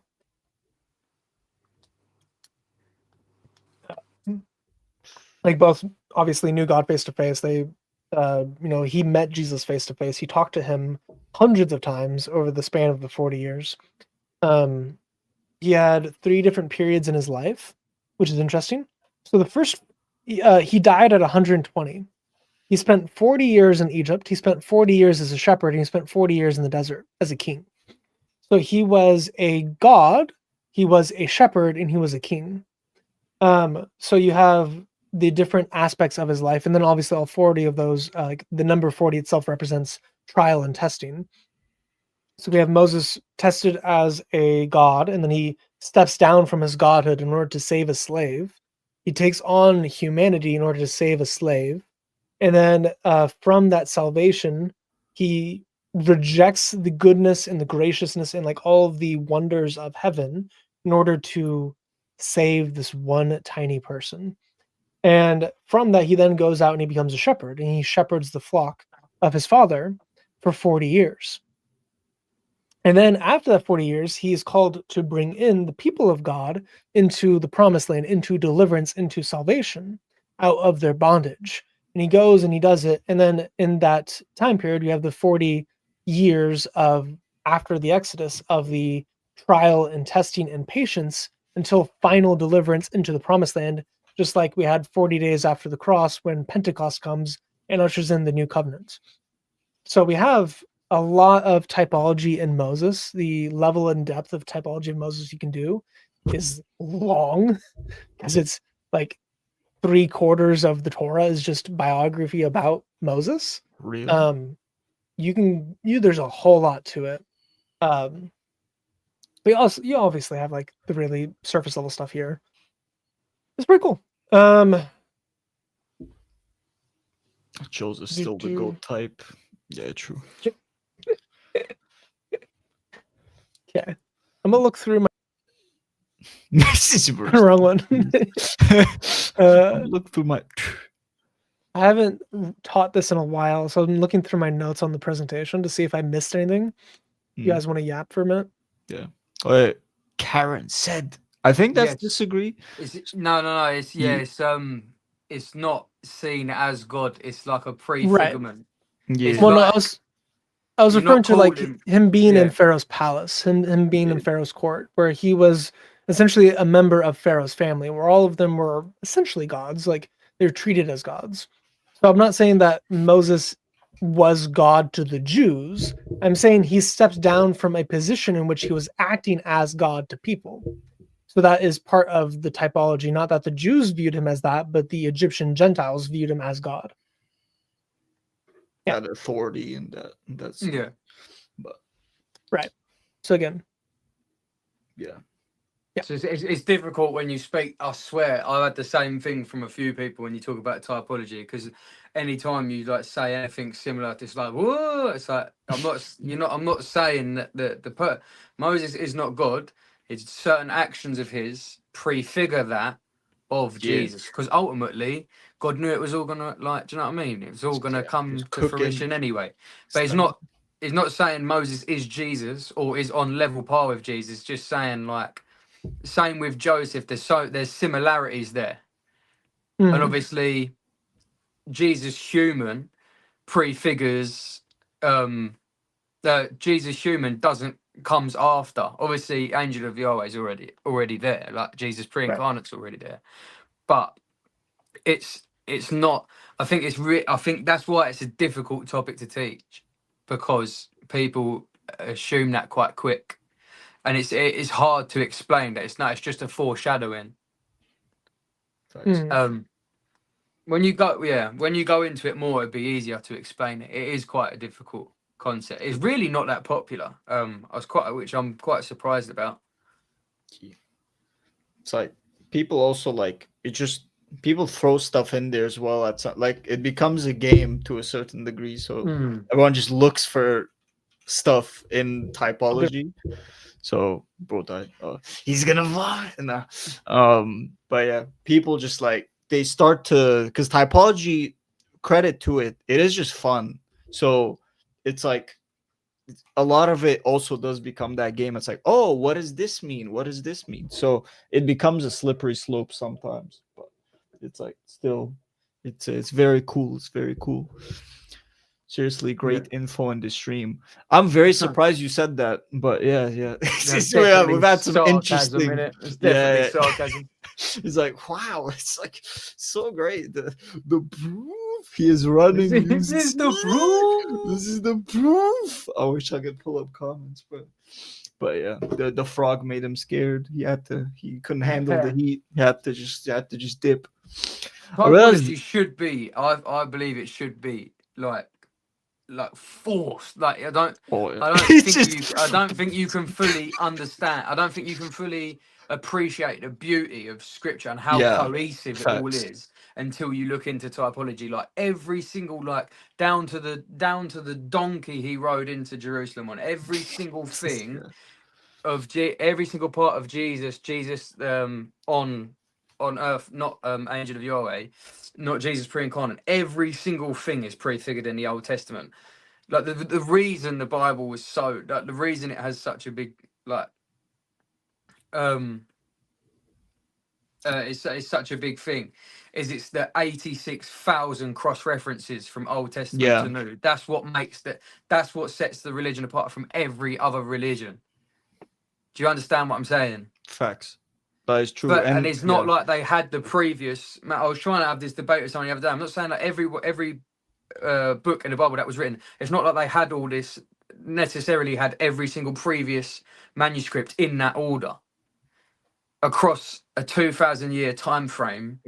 39 different people all share the same train of thought, and it is so cohesive. That's why I think typology is important, because I don't think you can fully appreciate that without it unless you look into it. I'm not saying this, and oh, Chris is back. I better say this. It's not necessary. It's not necessary for salvation. Which I figured out. If you point that out, you're normally good. It's not necessary for salvation, but it is. If you really want to look into it, like, you'll understand the true beauty of Scripture, and that's why. And that's why it's important. But if you don't want to do it, and you want to be gay, then it's true. But yeah, it's just, I'm only joking, adds so many alleged. It's more typology streams as well, please, and more typology videos in between the Talmud and everything else, because people sleep on it, and it's fair enough if that's what you want to do, but. I mean, there's at least 72 types of Christ in the Bible. What is the voice? I've never heard it before. Karen, you don't want to know, man. Oh, no, you don't. Oh, yeah. The proof. You don't see the proof. The proof. Yeah. No, but it just has so many layers. It's running. I agree, bro. It's insane. Like, just even from a literature perspective, it's like, how can you do that over the course of 2,000 years? It just makes it just chef's kiss. You can really appreciate like even the art of it. It's like God be cooking here. It's crazy. Like I agree 100%. Just has so many layers. But yeah, Dawa voice. Listen, AP. Do you would? So there were a couple things I missed looking back through my notes. So the destroying of the cattle also affects their economy, because they traded cattle, currency, with people's so they had grain, they had cattle. Those were they were the bread basket and the meat basket of Mesopotamia, of like the civilizations of the world, because a lot of them came to them for food and water. So him killing the cattle also like destroyed their money, and then him destroying the plants and the food also destroyed their money. So he didn't just destroy their like religious system, he also destroyed some of their cultural and economic systems as well. I'll put them under real stress. Take away all their money. Where's my money gone? Which is why we see Egypt kind of like fall off the cliff for a bit right after this event happened in the 1400s. So we see the Egyptians, whatever they had left, they go out and they enslave like 200 or 300,000 people. I mean, normally they wouldn't do that many slaves after a conquest. They would just enslave like 1,000 or so, but they had like hundreds of thousands of people that they were enslaving to replenish their slave supply. We have a lot of reason to think the Exodus actually happened. But so you had that. You also had that Egyptians fed the dead, and that's actually kind of relevant. So him destroying the crops, the plants, by hail and by locusts also made it to where the dead couldn't eat either. See, he wasn't just killing the Egyptians who were alive, he was killing the Egyptians who were dead from their worldview. Double kill. It was wild. Yeah. And of course, you have all the bestiality stuff. Two raws with one stone. Yeah. Let's cut to the chase. Jesus is based. So real. True. Jesus is based. Real. Yes. Absolute champ. Yeah. Sigma. Dawa voice. Stop hiding, boy. Let me see if I can pull up my typology, my second typology, because that's pretty cool how that finally relates. And I think I have that at the end of my Passover document, but it's not super relevant to Passover. I just would teach them back to back. So let me open that up. I think we had that order as well when you first gave this in one of our studies. I think we covered Passover right away. Yeah. Oh, study friend. Study friend. Study friend. Is God punishing the West because leaving Christianity? Facts. Yes. In the UK, oh no, look what's happening to all the churches. They're buying all the churches. It's like, well, when was the last time you went to church? Go church. Just go to church, bro. The church has got no money. When was the last time you give money to church? When's the last time you tithe? The bread. No. The church, it's getting Give a few closed cows down. They're at gonna least. they're gonna build an insert word here. Church, you know exactly why, don't you? Because no one goes to church. You know don't. No, we're not talking about this stream. Yeah, facts. I'm gonna Red behave Sea? myself. Yes, Stay bro. out of prison for another couple of weeks. Yeah. Couple of weeks. Yeah, bro. This is all AI. Tommy is not saying any of this. It is a figment of the UK government's imagination. So stay out of his business. But yeah, probably. I mean, Isn't it I don't know if simple it's though? God. Yeah. Like, was it like the reason the churches are closing? It's because no one goes, bro. I think that is It's the why UK. we're being punished. Like, simple. And not specifically church, but people just turned away from the faith because arrogance, pride, ego is on the rise dramatically. Everyone thinks they know better, self-serving, etc., etc., etc. So there you go. End of. Yeah. Like, simple, really. Like, Also, again, just misinformation. It's liberal propaganda. Sleep Yeah. is liberal, yeah, just a lot like of that done. yeah. We are seeing a So, resurgence people now, don't. though. Yeah, depends on the country. Interestingly, non-denominational churches have increased by like a lot. So while Mm. every other denomination of Christianity is shrinking, non-denominationals are like double and tripling in size. So it's pretty based. Thank you so much, McCain, for super chat. Mate, the fact that, Fantastic bruv, you did not even need to presentation, spend guys. £5 on that. Question That is for hilarious, panel: bro. what is your favorite animal head goddess, and why is it the frog chick? Man, I feel like he's paid money. There's We so need to give much. him we need to give him a decent answer. So I'm gonna let you No. cook, and I'm gonna do a bit of research. Bro, I'm telling you, it Do needs to a be bit of research. president. Man, You're gonna there's look so up stuff you wish you so never much. seen. Yeah, fuck. It just there's so much. Where do you start? I mean, it's so much good. It is the frog. It's the frog one, and I told you once, and I told you again. It's definitely the frog one. No explanation needed. But yeah. the one with the big nose, bruv. That's not a man. That's a boy. I mean, that's not a girl. That's a something. That's for sure. Yeah, no. Both. What do you want He's from a bird me? head. Give you magic. Which one's a bird then? There's raw. There's what do you A mean? female. A female. A female bird? No. No, not. Right. Oh, That's English. That's their English. No. Yeah. No. Which one? Which Egyptian? Which one is female? Okay. Which one is female? Of the animal goddess? Oh, what about the one with the crocodile head and Sobek? That's a male. Tauret? Amit. Bro, how about Amit? Yeah, Amit. I would like to admit. No. How about Sekhmet, bro? No, never mind. Let me check. Sekhmet, yeah. Again, I don't think I would like fur, so I probably would lean towards one of the goddesses that actually have a human body, just with the fur animal head. No, you're not talking about which one you'd most like to sleep with, bro. We're talking about the coolest one. Let's not.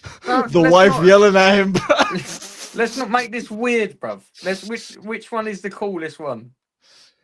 Raw is Sekhmet's the coolest. Sekhmet's the coolest. I mean, there's a couple other ones I don't have on the list that are pretty interesting. But yeah. I could bring up one. No. Don't bring up anything about anything, bro. It's over. Be careful. Yeah, fine. Hold on. No, you'll like this. My dad just made 5 kids. All right, let me make sure that none of these are explicit before I share my screen. That one is. I will keep it off screen. Okay. I'm from New York. So, I like ISIS. No, whoa. Yo, he said. Whoa. You eat sets. You eat sets. So, this is New York. Patar. What do you think about this goddess? I can't see. I've got to go on a stream. Let it load, innit? Tafsir. No. Oh, wait. What's this physiognomy? That's crazy physiognomy. Hang on, it's got a load on the stream. Yeah. Yes, this Bro. one's cool, bro. This is, bro, the hippopotamus, bro. You know that. You know that. Bro, facts. She was in the Marvel Yo, show. That's crazy. Yeah. Bro, this is like a Ninja Turtle villain I think this is as far as I can in go the before we get 90s. to Yeah, let's not. I don't know if explicit, but- No, scrolling's a stop good risking idea. it. Stop risking it. Stop risking it. Yeah. So, yeah, that one's interesting. Yeah. A That pretty I interesting meant goddess. leaving Christian faith. Yeah, that's kind of what I was tying it into. People are leaving. People leaves room for someone else to come in and take over. It's kind of what I was getting at. Don't worry, do you know what I mean? Yeah, Anyway, dead that off where that is. yeah. We punish Ninja ourselves for Turtle doing that. villain. Unfortunately, everyone shares in the misery, not Yeah. only the ones who fall away. Yes, Yeah. very true. Just affects the people. Divide yeah, and conquer or something like that. It sounds a bit. Yeah. Oh, police, they are out of his business. But yeah. It's So, Red Sea and baptism. Let's do a little bit typology Cool. before we go down too dangerous of a rabbit hole. So, interestingly, in the 10th plague, we have God explicitly claiming that those who open the womb are his. And we have a lot of context where Israel goes through a birthing process in the land of Egypt. So Abraham and his seed was planted into the land of Egypt, where we have Joseph literally being like the seed that is planted that brings life about in the womb of Egypt. So they grow in such an extent that Pharaoh fears their numbers and starts to try to kill them and enslaves them and causes them to go through harsh labor. They are literally going through labor and experiencing like these birth pains. And then the Red Sea happens where after all of this like intense delivery, intense pain, intense turmoil in their labor, they're being delivered. The way that they're delivered into the promised land is by having a thin, wet, dark passage that they have to enter through to be birthed into the wide expanse of the world. So we have a seed planted into Egypt. It grows, divides, it gets too large, it starts to experience pain and hardship, and then it goes through a painful journey to the water canal in which it passes through it on faith that they will survive the encounter because birthing is dangerous.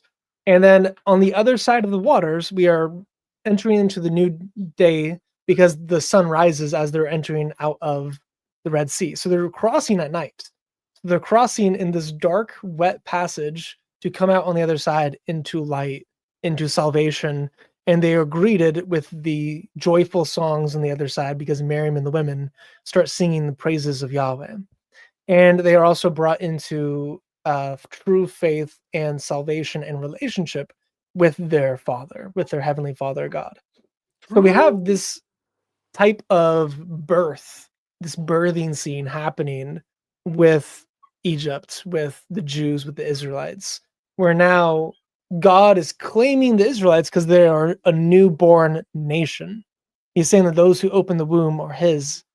The Israelites opened the womb of Egypt and have now been marked as Yahweh's and his people for all of eternity.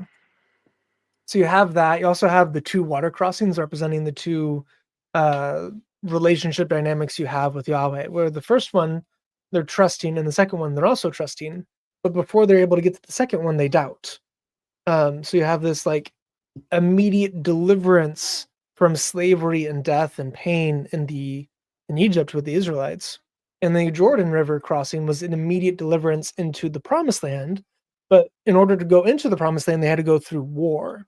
So there's this interesting, like they came out of suffering to go into the promised land. They sinned and had to go through this experience again where they had to cross again and go into another war.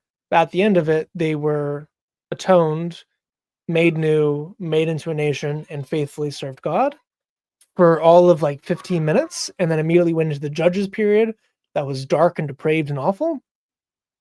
Went into the king period, was good for a little bit, then went into deep depravity and darkness, was good for a little bit, deep depravity, darkness, good for a little bit, deep depravity, darkness, and then exile. So you have these cycles of like birth, rebirth of the nations. Like Josiah is one of my favorite examples of it because he's like an 8-year-old kid becoming king, and he figures out, oh, the law exists because they hadn't followed the law for so long. They forgot that there was a law from God.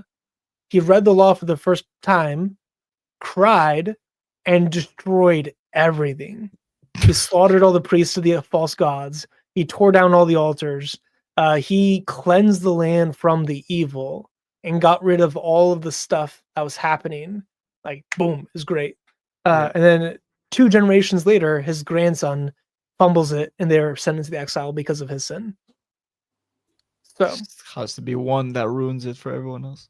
Yeah, I love the fact that Israel doesn't shy away from its history.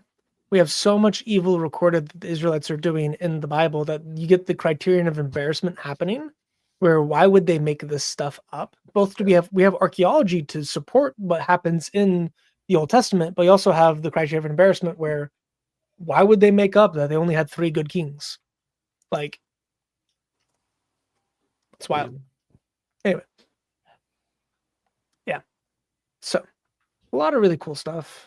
Water cleansing, blood cleansing, cool stuff. So, just cooked everybody. Yeah, this will be the next stream on the Passover. I've been seeing memes recently of it's like people reading about God in the Old Testament, and they're just like, okay, let me just read New Testament. It was just cooking everybody. Just going hard. It's like, yeah. It's like, oh, when you have kids, you calm down a little bit. It's like, you know, you have to you start being more patient. It's like, it's so good. I think my kids are trying to open the door, so I may or may not get off stream. Well, it's like bring my camera down if they do walk in the room. Oh yeah. So yeah. Take it up. Just also we have yeah. This is in response to the super chat of which is the best. Didn't even finish reading the question. You just went straight to it. It's like, oh, sex god frog. Yes, that one. Yes, that one. Right. That one. Yes. Yeah. Good choice. That was good. It was good. Yeah. So hopefully everyone enjoyed that. You guys got any thoughts or questions before we head off? Yeah, I think it's good to stop it here. Breaking Bad expert. Yeah, that was the mid argument. I had to literally never seen the show. Yeah, facts. Yeah, facts. Just source never seen the show. No, he was just worried about the frog expert stuff. Yeah, hold on. Yeah, I got you. Hold on. We need as an emote. No, we don't. Let me chill. Let me stop. No, we don't need an emote of the frog. No, we don't need that. Yeah, there you go. I might just plug my channel then if no one's got any. Yeah, man. Yeah, bro. Go ahead, bro. Do it. I mean, we got Sobek and the Haket expert. So, as a Jew recently loving Jesus, this stream was awesome. Virtual handshake. Virtual handshake. Yeah. This is his channel. Should do it. We should do this again, boys. Yeah, man. No, it's good. Good first impressions for him. It's like starts loving Jesus, and when second he joins a Christian stream, we'll have a hardcore stream. Yeah. Facts. Yeah. A hardcore stream. Yeah. Not in the frog way. Not in the frog way. Yeah. No, definitely not. Not in the standing up to demonstrate our blessedness. Yeah. We'll speak about Voldemort much more. Yes. Yes. But yeah, man. Right. No, this was good. I hope you guys enjoyed it as well. You know, this isn't the usual. I mean, it is very, very Christian, but it was a bit. Hey, man, the plagues the were. Bible. Yeah. The Bible talks about a lot of topics. Yes. Man. There's a lot of. There's some wild statements in it. Yeah. If you're like this isn't a derogatory term in any way. If you're a normie Christian in any way, the Bible be wild. So this was one of those ones. Exodus or not Exodus, Ezekiel. If you haven't read Ezekiel, go read Ezekiel. Yeah. It's it's a good little change of pace. Or Judges. Yeah. Yeah, sex is part of life. This is the religion of the world, which is actually what I've said a lot. Yeah. Which I believe is true. Yep. Like violence and Frogs are sex also are the a part of religions. life. Doesn't mean the two topics should be intertwined. Yes. Facts. Some people But make yeah. them though. Yeah, I know, but that's their prerogative, bruv. Oh, Prerogative. this That's, real? Just got an intrusive Anyway. thought to look up like a furry costume that's a frog. Please don't. Yeah. Okay, I'll do it. You know, if you man, I'll do it. I'll do it. No, I'll do it. no. This. We'll end this. Frog. So seriously though, this was good. This is a laugh. We do it again. Ew, bro. We'll find some stuff. It Why? showed me What are an you actual. Bro, What did someone you No, actually no, do? no, no, wait. Time out. It showed me an actual frog that has hair, like it has actual fur. This is okay. I mean, listen, Gross. better than the alternative, but yeah, very weird. Okay, fair enough. But This yeah. geezer needs to be banned from Google. I bro. think yeah. Anyway. I'm definitely yeah. Some One of us As I was going to saying. jail today is definitely yeah. It's over. Yeah. It's in my browser. Sex and violence are the religions of the world. Every religion, every false system is based on one of those things or both of them. The pointy moon one that we can't speak about is based on both of those deeply. Hinduism is based on intercourse. If they deny that, you should just look at some of the stuff that they do. Buddhism is a detachment from those things, but if you look at like Tibetan Buddhism that practice Kama as a form of enlightenment, then the Kama Sutra is Buddhist. Fun fact, it's not Hindu. You look at the pagan mythologies that would combine them oftentimes. So you had like Norse that were a bit more violent and warfaring and conquering, but they also had intercourse. You have Greeks and Romans, which are very heavily debaucherous. You have sex and violence being what the devil wants us to do because it is what destroys our relationship with God. You know, the New Testament, Paul says that there is no sin that we do that is as effective to our beings as sexual immorality. And murder obviously would be the next one of it. Murder is so, and violence is so important that David was disqualified from building the temple because he had blood on his hands, because of his sin in both sex and violence that he did with Bathsheba and her husband. So David was disqualified from building the temple because of these sins, because these are what we are tempted by the most. This is what we're easiest to fall into. Everyone is a crash out nowadays. And I get it. I get it. That's what we've always done. It's what we always will do. And Jesus calls us to a higher standard that we should not be doing these things. We should not be crashing out. We should not be living a lustful lifestyle. Yeah. Yeah, gooning. That's weird. So yeah, this stream is jokes, and it is. I mean, it's funny. God is dunking on all the Egyptians. Yeah. But we also need to remember we are no better than the Egyptians. No. We are the Egyptians. Yeah. And whenever we start thinking ourselves morally superior to those type of people, we fall into the same traps that the devil got them to fall into. He's trying to make footholds into us by pride. And that pride footholds will lead to violence and sex. We see all the pastors that have fallen over the last like 10 years. They became prideful. I can name a bunch of them, but there's not really a point to. You have all of these worldwide known men falling into pride and lust and sex because they were not guarding their hearts against viewing themselves as superior to every other person that falls for the exact same stuff that they fell for. So, yeah. Every time you said God dunking on them, I just remember that one picture. Just him. Oh, I got it. Hold on. So good. You have to pull that out. It just flashes in my brain. I have that in my my temporary file. So anytime I go to edit anything, I see it. So good. It's just dunking on Satan. So I just cross, breaking his ankles. Yeah. Where did I put it? But yeah. Like even nowadays, like just this generation's overly freaked out as well. So it's like violence and like lust has always been an issue. It still is an issue. It's even bigger an issue now, to be honest. Like it's like it's bad. The Return of the Gods, New York Times best. This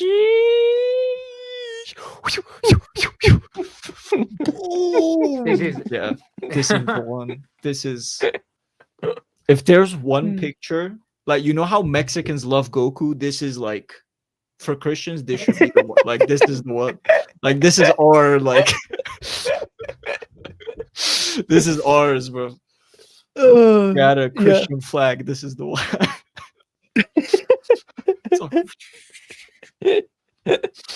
It's great, man. Yeah, it'd be better if he had like a cross in his other hand where he was dunking on him with the cross. Yeah. So good. Yeah. Absolutely breaking his ankles, cutting his socks. Yeah. But, old man slang. Anyway. Yeah. Yeah. So thank you for coming out, everyone who did. I think we're gonna call it here. Yep. I'm gonna help Tommy figure out his tech issues if he's still awake because it's midnight for him. Yeah. No, it's not. It could be any time. You don't know where I am. Yeah, facts. Sorry. The voice doesn't give it away whatsoever now. Yeah. No, I mean Tuesday. Tuesday. Can you tell me Tuesday? Just sounds like the old man of Family Guy, bro. That was terrible. Yeah, bro. It's like, bro, just Chris, Hebrew. Hey, Sonny boy, can you get me something to drink here? Can you get me a bottle of water, Sonny boy? Oh, this is worse than the sex frog. Sounds more like Chris Eubank. Yeah. Anyway, let him end. He's tried to end the stream like 4 times. You keep yapping, bro. Yeah. You brought it. Remember, chat, when you're feeling down, read Psalm 51:17. God bless everyone. Yes. Amen. Boom. Let's go ahead and bring that up. Oh, that's the Psalm of David, where after he had intercourse with Bathsheba. This is one of my favorite Psalms in the entire Bible. So I guess we could read this and then end it. We'll just read the whole Psalm. It's not very long. So this is the request of our president as well, just FYI. He's the one that goes. Yeah. I'm glad he gave you. I'm glad he gave you $5 because you ain't making a penny off this stream, bro. Bro, you it's ain't over. making a It's penny. over. No, I'm being funny. Monetization. If this gets monetized, yeah. Oh, I don't know, bro. When? It's already monetized. It's over, bro. It's over. Yeah. Anyway, so for context of this psalm, this is after he had murdered a man and then had intercourse with his wife. Whether or not it was forced or consensual is a debate. But for the sake of argument, we could just assume that it's forced, that he forced himself onto Bathsheba and then killed her husband in order to cover it up. It's a year after that. So he's been suffering with his guilt of his sin for a year whenever he's writing the psalm. So it goes, "Have mercy on me, O God, according to your unfailing love, according to your great compassion, blot out my transgressions, wash away all my iniquity and cleanse me from my sin. For I know my transgressions and my sin is always before me." He's always thinking about his sin. "Against you, you only have I sinned and done what is evil in your sight, Lord. So you were right in your verdict and justified when you judge. Surely I was sinful at birth, sinful from the time my mother conceived me. Yet you desired faithfulness even in the womb. You taught me wisdom in that secret place. Cleanse me with hyssop, and I will be clean. Wash me, and I will be whiter than snow. Let me hear joy and gladness. Let the bones you have crushed rejoice. Hide your face from my sins and blot out all my iniquity. Create in me a pure heart, O God, and renew a steadfast spirit within me. Do not cast from me or take your Holy Spirit from me. Restore to me the joy of your salvation and grant me a willing spirit to sustain me. Then I will teach transgressors your ways so that sinners will turn back to you. Deliver me from the guilt of bloodshed, O God, you who are God, my Savior, my Yeshua. And my tongue will sing of your righteousness. Open my lips, Lord, and my mouth will declare your praise. You do not delight in sacrifice, or I would bring it. You do not take pleasure in burnt offerings. My sacrifice, O God, is a broken spirit, a broken and contrite heart. You, Lord, will not despise. May it please you to prosper Zion, to build up the walls of Jerusalem. Then you will delight in the sacrifices of the righteous, and burnt offerings are for hold. Then bulls will be offered on your altar. The sacrifice of our God that he loves, that he views as acceptable, is not pride, it's not works, it's not good deeds. It is a humbling of the heart and a brokenness over our sin and a restoration of our relationship with him. So, with that, Amen. yeah. May the grace of the Lord Jesus Christ, the love of God, and the fellowship of the Holy Spirit be with you always. Go sub to Tommy. See you. Yes.